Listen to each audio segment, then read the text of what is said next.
100 foot, 30 to 100 foot is fire resistant. So it does involve your neighbors, and that's why this has to become a community solution. Now, if I do everything to this house in the center, and I make sure that it's not going to catch on fire from the direct flame, the radiant heat, or the embers, if it doesn't catch on fire, I know it's not going to set my neighbor's house on fire. Because in Altadena and the Palisades, what we saw was structure to structure fire spread. And again, we'll touch on that again in a moment. But that's a entirely different kind of firefighting. So it's important that all of us take the responsibility to protect our neighbor by ensuring that our own house isn't that first house to catch on fire in the neighborhood. Here's an example in San Bernardino. You've got a structure. Behind his house, he had 50 feet of concrete, well beyond the 30-foot requirement for CAL FIRE, and a lot of flashy fuels in the back, not a real heavy fuel load. However, the homeowner did plant a juniper right at the edge of the property. So as you can see during this fire, it's very light, flashy fuels, not a lot of energy there. But you'll see in this video what happens when that light, flashy fuel hits that juniper. So junipers are extremely flammable. The flame length on a juniper you can estimate to be 3 to 4 times the height of the plant itself, with an extreme amount of energy. And even though this juniper is 50 feet away, you'll notice the house, the vinyl siding is already melting off the house, and the heat is penetrating that windows. Now that juniper burns for less than 30 seconds. And thankfully it was just one juniper as opposed to a line of junipers. But if you look at the siding on the house there, even though it's 50 feet away with the concrete around it, or separated with concrete, you still have the siding that's blowing off the house.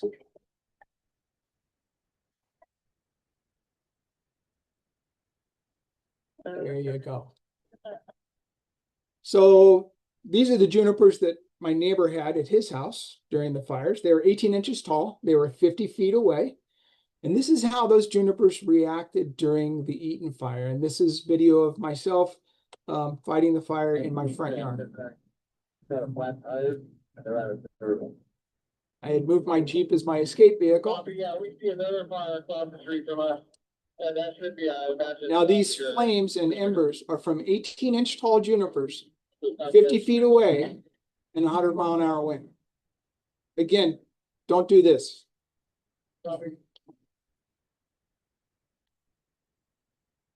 This is another reminder of a juniper. You can imagine after seeing those videos, what would that juniper on the right there next to that window and under that wooden eave, how would that attack that house during a wildfire? Another problem plant that we see are the Italian cypress. Another very much like the juniper, very flammable. This house is subject to radiant heat. It does eventually catch on fire. The fire department is coming. This is a trash can that caught on fire and spread to the Italian cypress. But I want you to notice the embers that are flying and setting other trees on fire. Now these embers will travel for blocks and start other fires. And if you've got the fire department responding here and another fire breaks out, where does that fire engine come from? Well, it's got to come from a fire station that's even further away. Now that fire will get bigger and it will spread. And this is how this urban conflagration starts.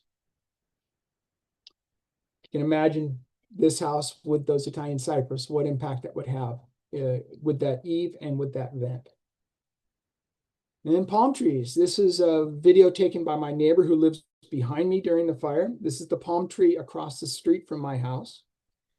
And this palm tree, when it ignited, was responsible for burning down 5 houses, some outbuildings, a couple of garages, one palm tree. And we witnessed it happen.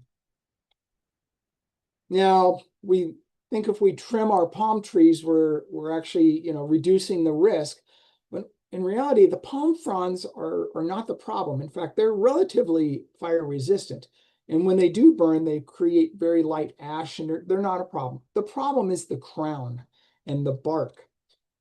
This picture on the left is the palm tree across the street from my house 6 weeks after the fire. It's still there, and the fronds are still there. On the right is Malibu, where you've got the crown producing those embers. Another one from Malibu showing that the bark is producing embers, and these embers will produce, these trees will produce embers for days. 2 days later, a wind picks up and it'll produce more embers.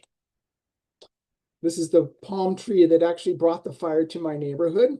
This palm tree is about 1,000 feet away. And we witnessed the embers from this fire, this palm tree drop into my neighborhood. And that was responsible for the 6 homes on my street.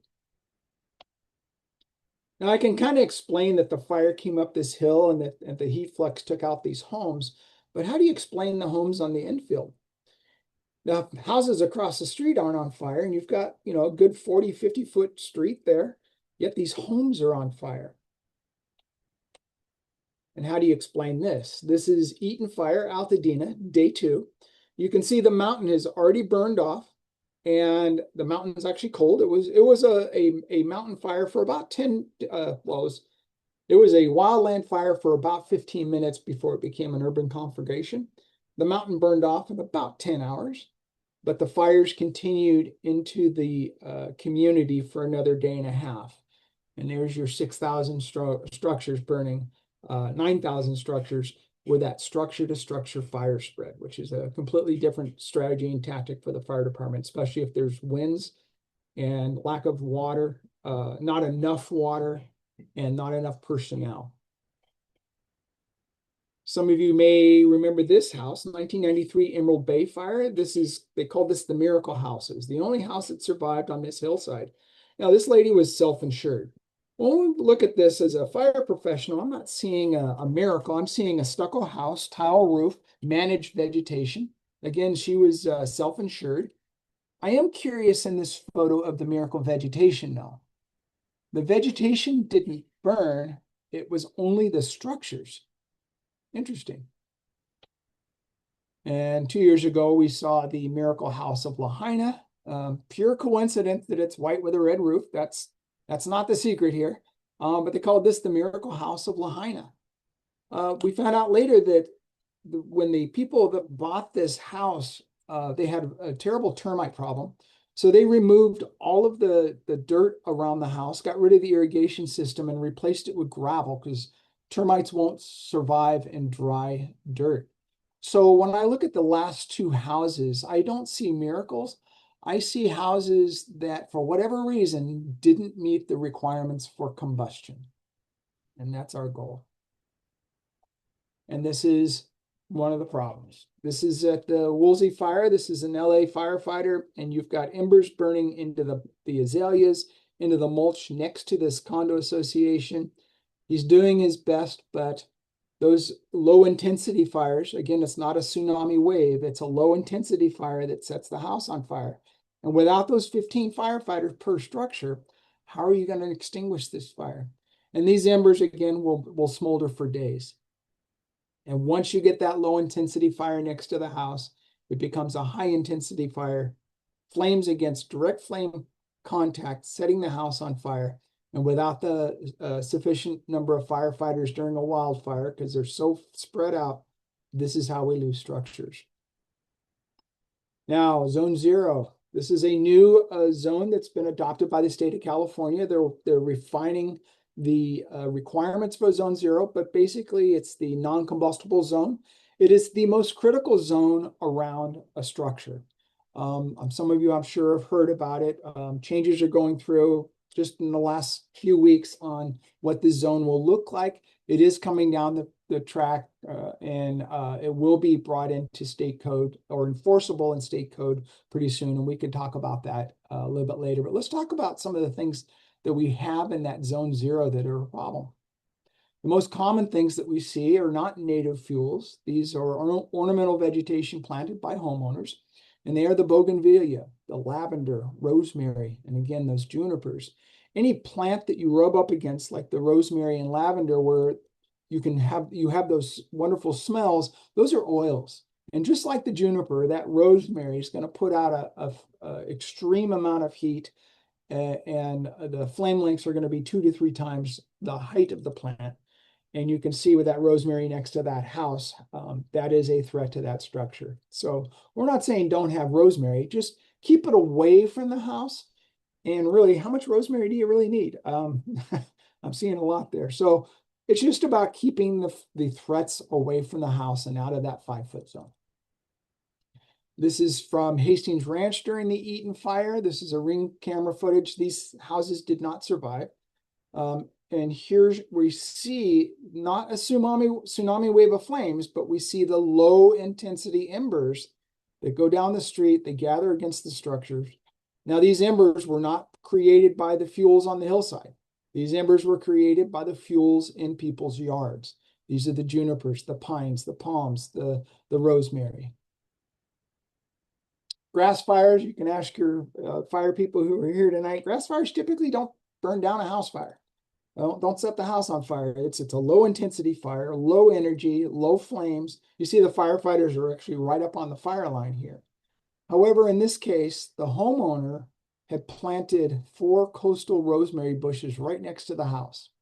And that caused that low intensity flame to become a high intensity flame next to the structure. And without the 15 firefighters during a wildfire for every structure, the structure was lost during a grass fire. This next video, you're going to see a wildfire that's about a half-mile away in the background. And embers started into this mulch bed. Now, the fire department did come by, and they used their deck gun, about 500 gallons per minute, which is a bit of an overkill, but they did what they wanted to do there. Then they brought a garden hose out because there still had smoke going.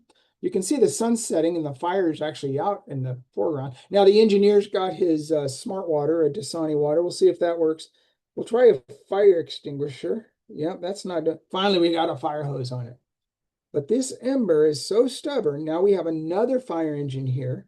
Again, the sun's going down. The main fire's out. The houses across the street didn't catch on fire, and next door didn't catch on fire.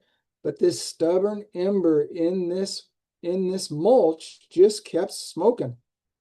It got under the structure, and it got into the structure, and they ended up losing this structure. Now, this is the main body of fire's out. The houses across the street next door, it wasn't radiant heat. It wasn't the direct flames from houses next door. This was an ember. And this is with fire department intervention. You had your deck gun, your water bottle, your fire extinguisher, you had everything they threw at it. And they ended up losing this structure from the ember getting into the mulch and underneath the house. So IBHS, the Insurance Institute for Business and Home Safety, has done extensive testing on embercast and that 0 to 5.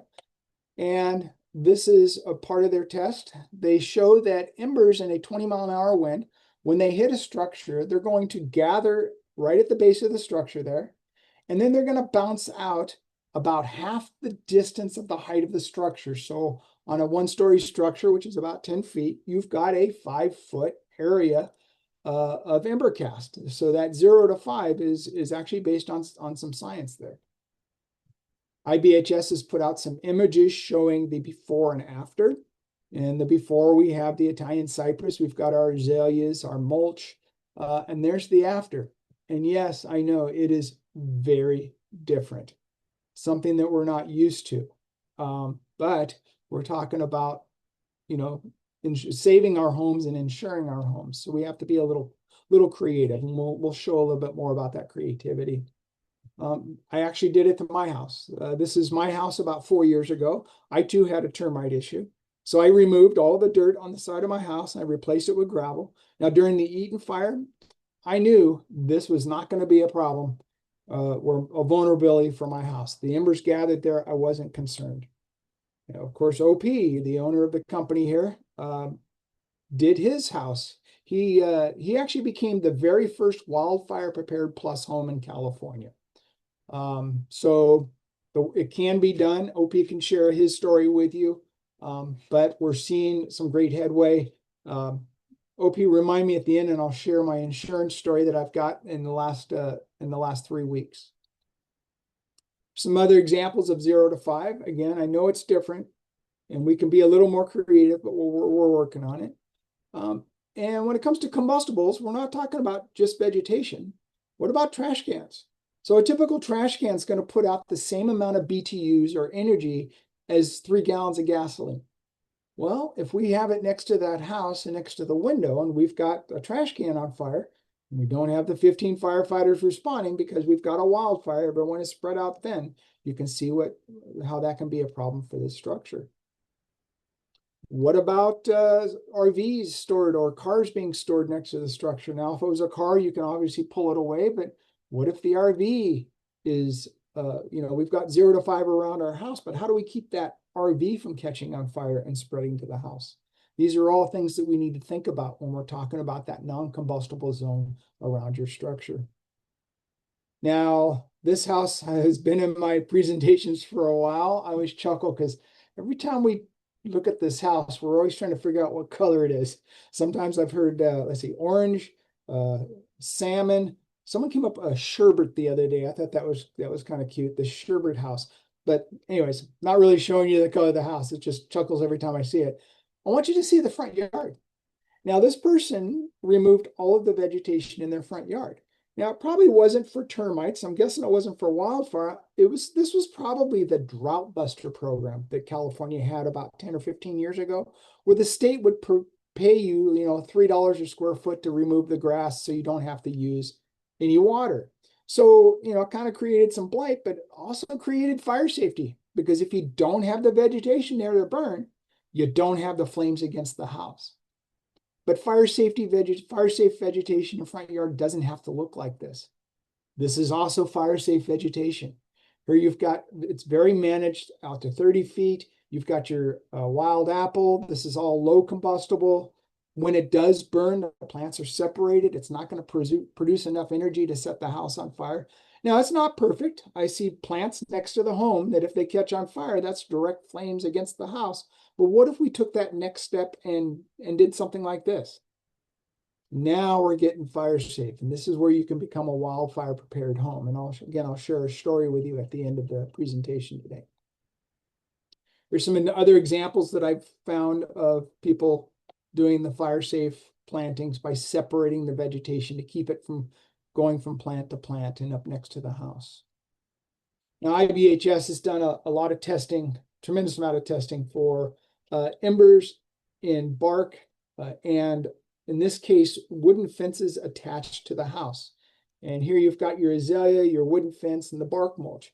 The only difference on these two houses is they removed the wooden fence on the right and they removed the vegetation and replaced it with gravel. Now, this could be gravel, it could be a concrete walkway, could be decomposed granite, DG. They placed embers into the mulch and they put a 20-mile-an-hour wind on it.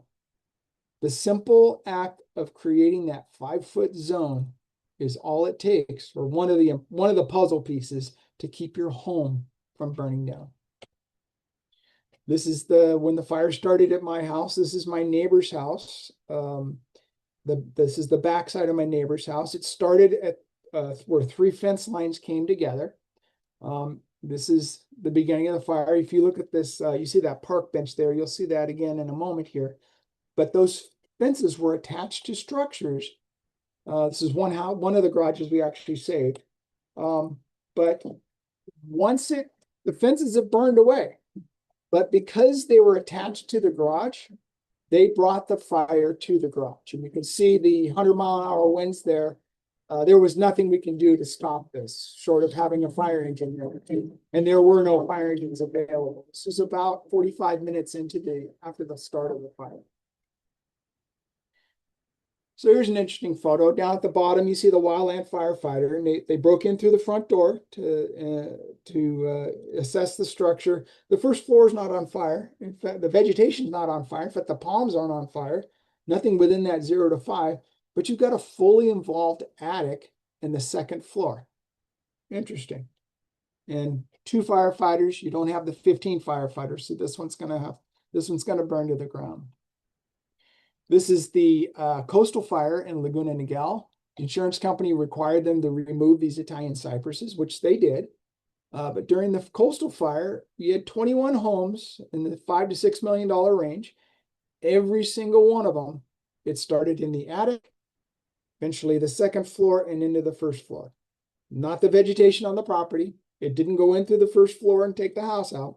It was the attic and into the second floor. And without the 15 firefighters per structure, there was nothing they could do. These were stucco houses with tile roofs. The vegetation didn't burn. It was the structure. And here's the problem. It's embers. In this video, you'll see at the bottom, you've got your wildland firefighters. And I guarantee you, if the vegetation catches on fire, they're ready to attack it. They're ready to go. However, those embers hitting that structure, if it gets into that attic and starts that structure on fire, they cannot go in and fight it.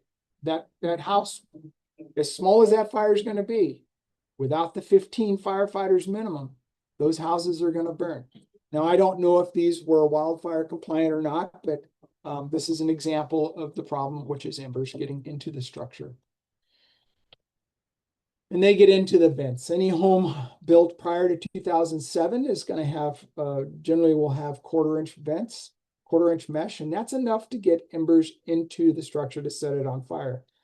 On the right side there, this is actually 1/8-inch mesh. While it blocked most of the embers, embers still get through on 1/8-inch mesh. They're smaller and it's less likely for a single ember to catch the house on fire. However, based on the shape of the attic, and if there's something stored in there or based on the shape, you can have embers that'll gather together in a bunch, and they will create enough energy. So you can take it a step further and use ember-resistant vents or 16th-inch mesh. Fire and ember resistance and 16th-inch mesh, and we'll talk about that in a moment here. Your vulnerable spots around your house are going to be, of course, getting into the attic, and that's your soffit vents, dormer vents, ridge vents, gable vents. Your foundation is another problem. There's different types of roof vents that you have to be mindful of. This is what some of those vents look like. The one in the lower right's a ridge vent, sometimes very difficult to see. And up until recently, there has not been a solution to that. O'Hagan is the only company that's come out with a solution to that now, where you can retrofit a ridge vent. These are the gable vents. These are the places where embers get into your attic. Your foundation vents, your crawl spaces, your dog doors. A dog door will blow open and embers will go into your house via the dog door. Good news is we can retrofit with different brands, Brandguard, Vulcan, O'Hagan. These are all brands that we can retrofit existing vents so they're ember resistance. This is Wildfire Defense Mesh, and this is very much a homeowner can do. It's a stainless steel mesh brought out of Australia. This is my house after I did my retrofit. Roofs, Class A roof. Everyone's got a Class A roof. It's not a big problem in California anymore. We tackled that one about 40 years ago, and I think all of them have pretty much been replaced. But even with a Class A roof, shapes matter. This is my neighbor's house. He has a Class A roof. It was an older roof, but it was still, asphalt shingle. But the shape of the roof created an area where debris and embers caught the roof on fire. About an hour after putting that little spot out, fire was seen in the attic. My nephew and I actually kicked down the front door, pulled the ceilings, and attacked the attic fire. Even though he had a Class A roof, because of the shape, it brought the fire into the structure. And thankfully, we were able to save this one. Let's talk about decks. Everyone enjoys the decks, that they're a combustible item attached to the house. Any deck under 4 feet to the ground should be no debris underneath the deck, and it should be enclosed to the ground. This is an example, not a deck, but an underfloor space. This is the last strike team I went on. That's actually the team out of West Covina, putting in that 5-foot scratch line. This is up in the Sequoias. About an hour and a half later, this house burned to the ground, and we actually caught it on video. There's the house there, the one you just saw. And this house we're looking at here was a wildfire prepared home. It survived. This is about 11:30. When the fire blew through, you'll see it came through about 1 o'clock. And you'll see the video.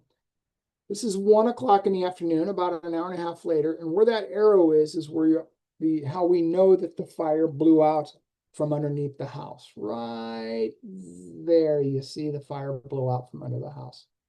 So that's because embers and debris caught on fire underneath the structure.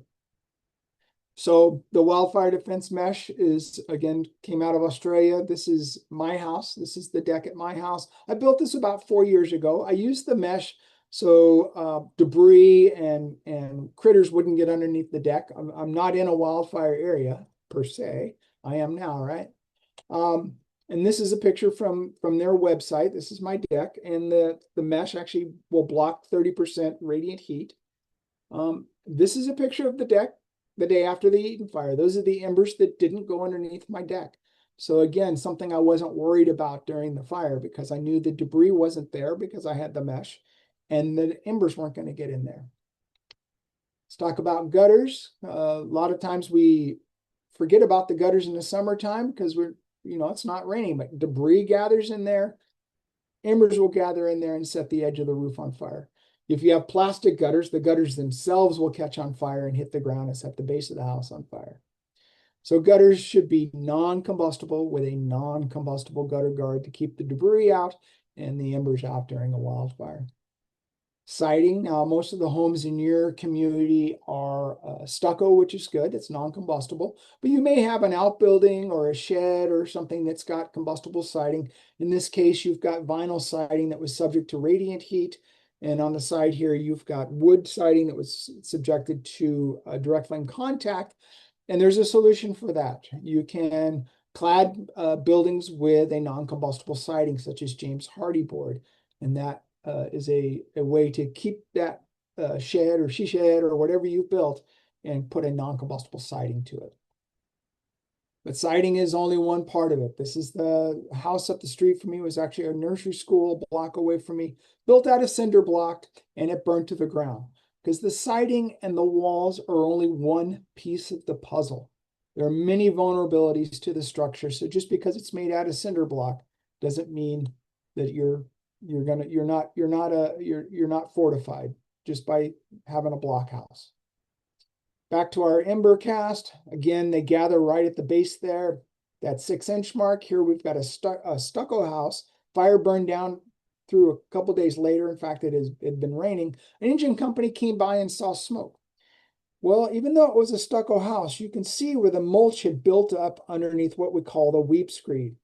And what happened was a smoldering ember that was in there for a couple days finally became flaming combustion and caught under the house and began to set the floorboards on fire. This is a day or two after the fire. So it's critical with a non-combustible wall, but even with combustible, as we just saw, that you have that 6 inches of non-combustible surface from the ground to any combustible surface. Now, this is standard in the building code for termite protection, but it also provides you where those embers gather in that right at the base of the house, keeps that house from catching on fire. Lastly, we're going to talk about windows. We need to have the best is the dual pane, dual tempered windows. Now this window you're going to see is right here. This is a vinyl window and you see that the window pane falls out. Now, while that creates a vulnerability, I still have a pane here that's tempered to keep the fire from getting into the window. That's what window tempering looks like. You can check your own windows. So tonight we talked about all these vulnerabilities of a structure, and these are all puzzle pieces. Any one of these things can be the reason a house catches on fire. So back to our salmon friend with the vegetation removed from the front yard. I am so sorry to tell you, our friend did not survive the fire in Coffey Park. So what happened here? Well, let's see. It could have been the wooden fences that were attached to the house. Could have been the debris that was in the gutters that caught on fire. It might have been fire getting into the vents, embers getting into the vents and setting the attic on fire. And it might have been that window that broke out and embers got in there because it wasn't tempered. Maybe it was the RV that was parked in the backyard that caught on fire and brought the fire to the house. Or it could have been the neighbor's house burning. So even though we think, on the surface that we feel we're safe, you really need to take a deeper dive and really assess your structure. And this is something you can do yourself. There's a lot of information out there, but it starts with the two things. defensible space, eliminating a threat, and home hardening, defending from what's left. And it's a holistic approach. It's home hardening and vegetation management. It has to be both working together.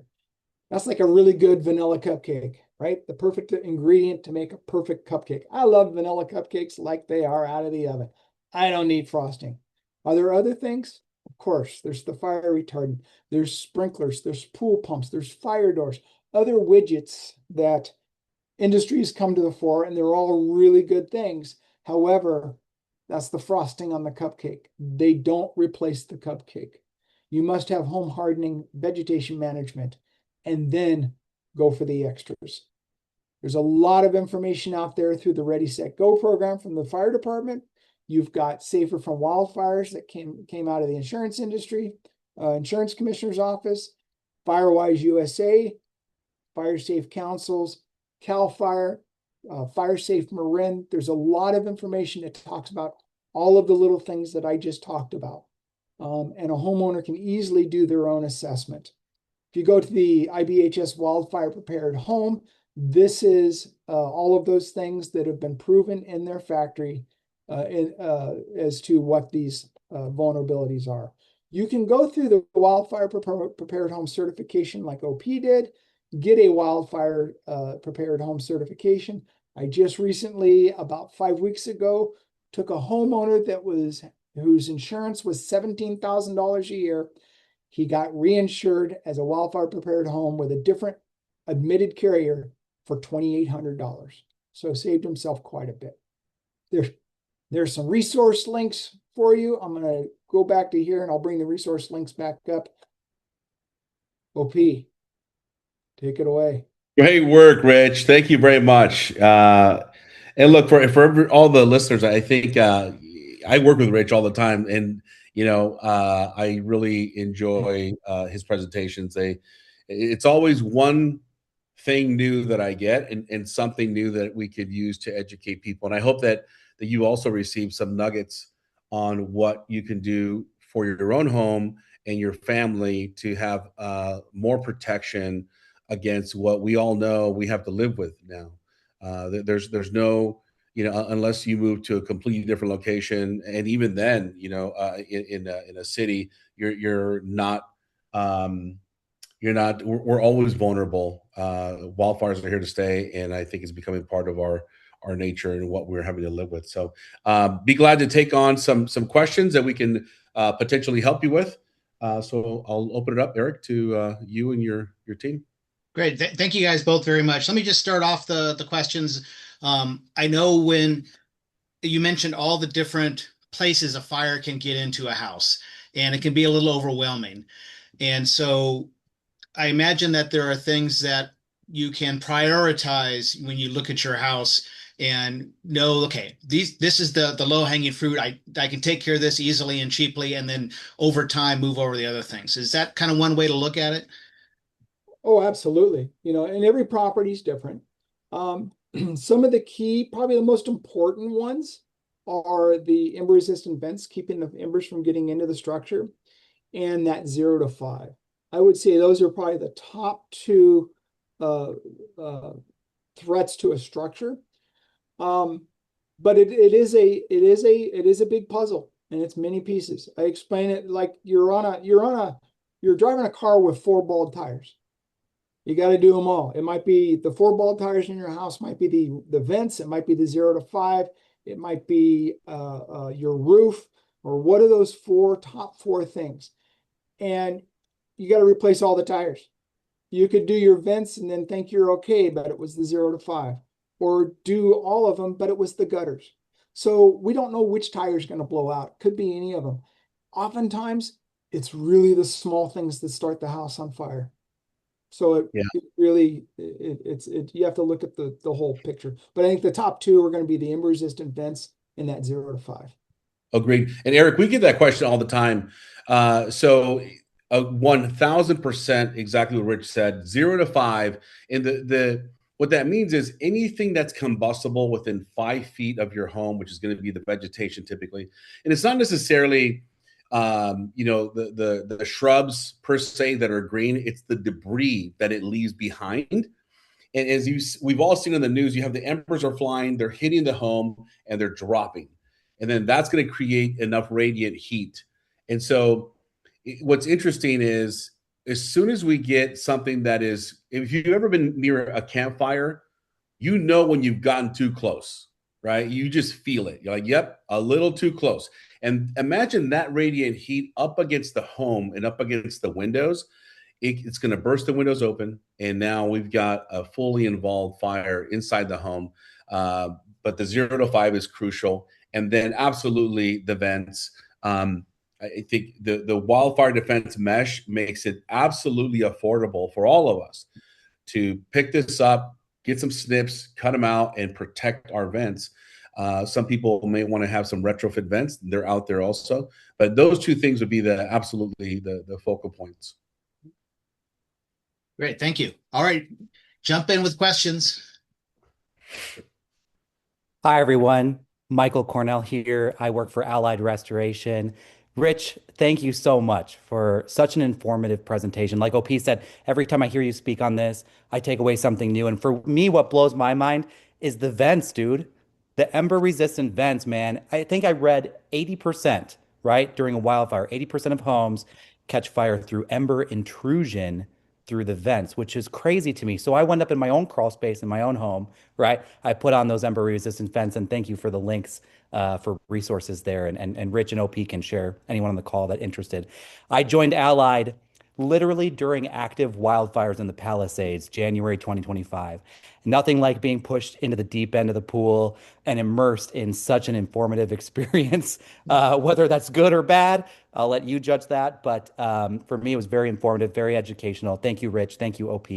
I do have some questions for a couple of the topics that were addressed. The first one being, a lot of this discussion has been focused on reducing physical wildfire risk. From the insurance side, are you seeing these mitigation measures actually improve insurability, renewals like underwriting outcomes for homeowners in California? This is a very volatile market, as we all know. What are your thoughts there? What are you seeing in that regard for home hardening? So Rich just shared a very powerful example. We helped this gentleman, harden his home, and he was able to go to market. He was able to go to market because he had this certification. It's a wildfire prepared home certification, which we can help you get across the finish line to do that work. But if you remember the slide, Rich had all these flames coming out of the home, like one after another, like it could have been all these things. This is taking this massive holistic approach to say, I am going to tackle all of these areas. And once I do, now the insurance company can get behind it, right? Now they can say, hey, wow, you've done all of these things. We have a certification that says that you did. And so now they're willing to take on the risk. And so every insurance company is different. But once you have done this work, I think going to market is going to be absolutely crucial. So that way you can see what options you have. And yes, to answer your question, more and more companies are looking at this. The underwriters are busy looking at policies. And so if you do not stand out by saying, look at me, raise your hand, I've done all this work, you're likely not going to get their attention, and they're just going to pass you up because you're in the high fire severity zone, and they're just going to move along and say, no, we're not going to take that policy. But if you do enough work and you are screaming for the hilltops, you'll get some attention from some carriers that will be willing to take on your risk. Yeah, in Title 10, the insurance commissioner is requiring that all insurance companies, admitted carriers, give credits for the list of items that we just went over. In fact, most of you probably got a letter from them showing all the different discounts that they're required to give. Now, the gentleman we talked about with his $17,000 insurance bill, he went to his insurance company and says, look, $17,000, I'm wildfire prepared. And they said, we're going to give you a discount, $280. And it was like, wait a minute. That's when we said, go shopping. He just became the best looking guy in the bar with his little certificate. And he had an admitted carrier. We're taking it. Same coverage, $2,800. So, and Wow. I have two others that are in the process right now that it's happening. So it's happening finally. Awesome. Thank you. Thank you. And my other question would be, from a broker's perspective, time is money, right? And so does a hardened and certified home significantly reduce the back and forth during? Sorry, my dog. I'm sorry, you kind of cut out. Does it significantly reduce what? Sorry, my dog is going ballistic. That's okay. My neighbors rescued a puppy next door. So yeah, does it reduce the back and forth during the underwriting process? Like, can we use these defense reports as like pre-underwriting to get faster quoting? Yeah, look, I think what's very interesting, Rich has had this idea, and I think some of the realtors are taking us up on it, is many of the real estate agents tell the homeowners, hey, let's list your property and let's invest money in staging your home. And so now the realtors were saying, hey, how about instead of investing money in staging the home, how about we get it wildfire prepared because we are in this wildland urban interface area. And so now they're telling the homeowners that are listing their homes, hey, let's invest the money there. So that way, when the buyer shows up, they realize this home is insurable. And this is part of the piece where the real estate agents are losing deals. And we've got them on our podcast, and they're talking about how at the end, when they think they have a deal, the insurance price comes up, and then the deal is completely off. And so, to answer your question, yes, some of these things are actively helping the underwriters be able to make faster decisions. But it starts with with awareness, and then it goes into like action. What are we individually willing to do with our properties to help us become more insurable as well? I remember a specific situation where a carrier was asking for a homeowner to put a sprinkler system, right? And they had a roof that had a rooftop that was, not like my house where, there's tiles, but a flat rooftop where there was a bar up there. I think there was no vegetation on the top, but there was some rock and things like that. And so we came back and said, hey, I don't think what they need is a sprinkler system. I think what they need is something else, like vegetation management on the ground area, right? Or that And sort of. I'll just add to that, what you're describing, Michael, is the example. Rich and I went out to a job site, and the estate manager says, "Hey, we have this, request from the insurance company to install $200,000 worth of sprinklers around our home." And so Rich and I go out, and when it's all said and done, Rich is like, "Hey, you don't need sprinklers. That's not going to help you here." And so they said, "Great. Can you persuade the insurance company?" And because my whole life has been working with insurance companies for 30 plus years, we get on the phone, we get on a Zoom call, we educate the carrier as to why the sprinklers are not going to help, but what things really are making the home vulnerable and how we could address those issues. And the homeowner ended up spending still probably, $70,000 in all the other things that had to be done, but he didn't have to spend $200,000. And this is a home in Beverly Hills with 10 acres, right? So you can imagine the magnitude of this, and that's why the dollar numbers and figures are so large. But we are able to communicate with underwriters and educate them and say, "Hey guys, here's what's happening, here's why." And so they're also learning what can work and what can't work, and so that is becoming more and more beneficial for the homeowners. I have a question. So what does your home assessment look like for a individual homeowner? Yeah, so we use a software that is very well known here in the fire industry, and it really shows specific to your home. We go out and we do a wildfire assessment, and Rich is one of the gentlemen that goes out, and he will be looking at every single aspect of the home, each elevation, the front, the sides, the rear, the vegetation, the perimeter, and we will produce a list according to the Insurance Institute for Business and Home Safety. We work very closely with them. We helped them create this wildfire prepared home certification. We were working hand in hand to really identify what are the critical points.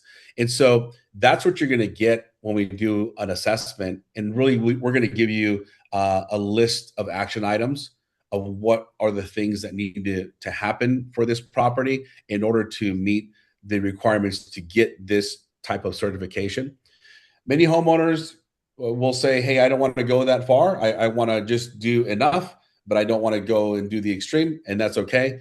The beauty is you have a list of now the actionable things that you need to do, and then it's up to the homeowners to decide at what point in time do they want to make this investment of time, of energy, and money to decide that they're going to do this work. So I hope that kind of gives you an idea. Thank you. You're welcome. How does it compare to the OCFA list? So Rick, I haven't seen the current OCFA list. If we're talking fire code, which is typically what fire departments are able to enforce, the California Fire Code and Building Code, the 7A standard. Actually, it's the Part 7 of the Building Code now. So typically, the fire department cannot enforce retroactive home hardening.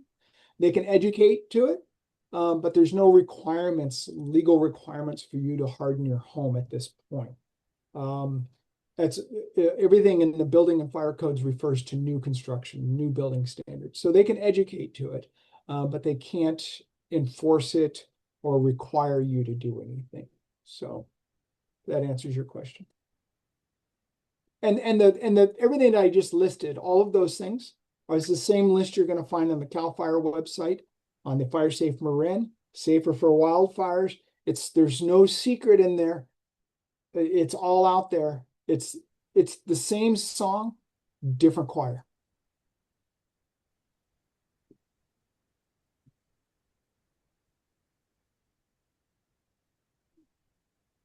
All right. Any other questions, anybody? Comments? Barbecue recipes? Can I jump in really quick? My name is Kurt. I'm from Partner Agency here in Fullerton Insurance Agency, and I invited by Michael. And thank you so much, Michael. Rich and fantastic. Hello to everybody. This was fantastic. And my apologies. I think I just cut somebody off too. But can anybody hear me, or everybody? Yeah, go ahead. Yes, we can hear you. I've been in the industry about 35 years. I'm just starting out. I'm just a pup at this, right? So, I just want to. All I wanted to say is that, gosh, if my friend Tom Thompson, he's a retired and now deceased chief fire inspector here in Fullerton, and he would love to have been part of this collaboration tonight, Zoom meeting. But all I wanted to say from my end, and I'm more on the front end, selling the products and package and so forth. But this has just been a fantastic, very eye-opening presentation. And I thank everybody for it. And I just, gosh, from the front end, I wish I could just see these things speed up. But I have a feeling all these changes you're seeing, I think it's an more of an evolutionary process. And I love what you were saying. Was it Rich maybe who said, you have to shop around because we represent many carriers, and not all carriers are created equal. They're all great, I think in their own way, but they're just not, some are just not up to speed and up to snuff, so to speak, with these changes. And I'm excited to see what's going to happen in the future with the hardening of the homes. And that's pretty much what I want to say. So that's it. Thank you so much for everybody. Thanks, Kurt, I love it so much. I was going to call you out individually, but I appreciate the share. Thank you. Hey, Kurt, now you don't need to. Love it. And Rich, can you? Rich always has an example, and Kurt, when you say things are going to grow organically, Rich is sometimes compared to an analogy of, like, for those of us that are old enough, seatbelts weren't mandatory back in the day. Like, you could just drive around with no seatbelts, right? Yes. And when they became mandatory, like, some of us just hated it. Like, oh, what? Here's the man telling me I got to put a seatbelt on, and then we hate it. But Rich always points out, like, nowadays we feel very strange not buckling up, right? And so he shares that this wildfire preparedness may seem odd right now, and may seem like, we're a little disgruntled, we don't want to necessarily participate in why the heck do we have to do any work? But years down the road, I think, when we see our neighbors and we see these overgrown trees or overgrown shrubs, or we see some things that are not right, we're going to say, wow, this is really odd. This is strange, because the society will begin to evolve. And so we're looking forward to that. And Rich, thank you for always sharing those kind of things. And I really do think the evolution is going to happen. It's probably a little slower than what we wish. And let's pray that it doesn't come into our own backyard before then.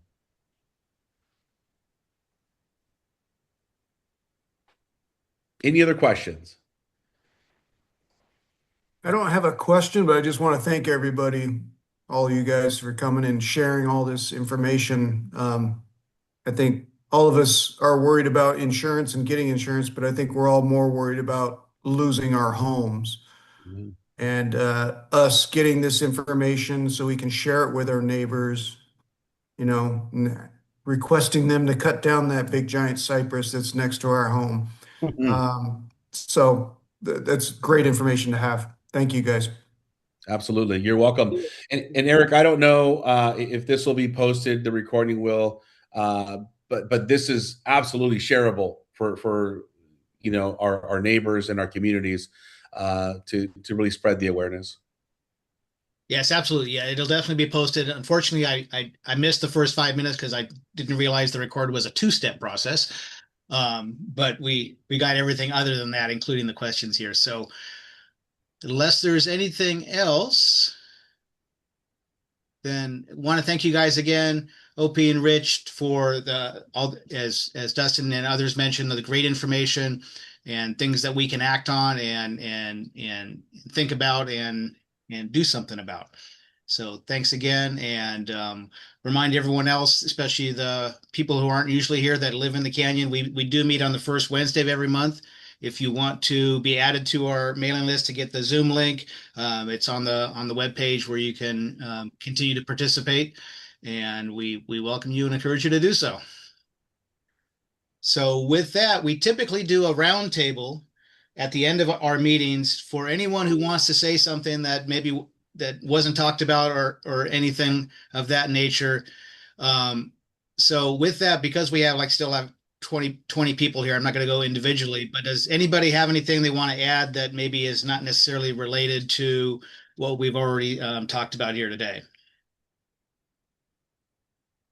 Yeah, I didn't get a chance to, Drew Smith. I didn't get a chance to jump in, but Rich, I think your research on your videos were great, and the junipers and palm trees, I think it hit the spot. It's a very great demonstration. So I just want to give you thumbs up on that. That was excellent. You too, OP. Thank you very much. Thanks, Drew. You should see the video of him rescuing his neighbor. It gives me goosebumps every time I watch that video. So for those of you that don't know, if you're interested, send us an email. Rich was on the news quite a bit after this last event. And not only did his neighborhood start to burn down, but he actually rescued his neighbor from a burning home. Like, he wanted to go back in and he rescued him. So it's really an amazing story. Rich is 100% a hero, and I think in addition to his skill set and his ability to communicate, he's got a massive heart, and to be able to his whole neighborhood and street is lucky to have him. And and I think when I think about it, it's like, I want to be that guy, right? We should all want to be that person to embody that ability to say, hey man, when the stuff hits the fan, right, where are your neighbors going to go, right? Are they going to look at you and go, now what, right? And that's exactly what they did for Rich. And he stepped up and was able to run the play and save some lives as a result of it too. So thank you, Rich. That was awesome. But if you want to know more about that, let us know. Send us an email, and we'll be glad to forward you some of those videos and some of that those interviews that were taking place. Batman ain't got nothing on Rich Snyder. It does sound like prevention and documentation are becoming just as important. I work a lot with claims, you guys, Yeah. and it does sound like documentation and prevention are now becoming just as important as claims response. I mean, we all remember the LA fires, right? And how inundated Allied became with work, how inundated people were shopping around for insurance and brokers were becoming busy in claims. But I think the best leverage mitigation partners can do is proactively engaging partners like ADD, Allied Disaster Defense, or Allied Restoration proactively before renewal issues arise. And I do see that as the future of it, just as important as claim. All right, absolutely. All right, well, thanks again, everybody, and thanks for everyone for coming here tonight. And we'll see you at the next Fire Safe Council meeting on June 3rd for those of you who want to come. And other than that, have a great night, and we'll talk to you soon. Thank you so much. God bless. Everyone. What we got?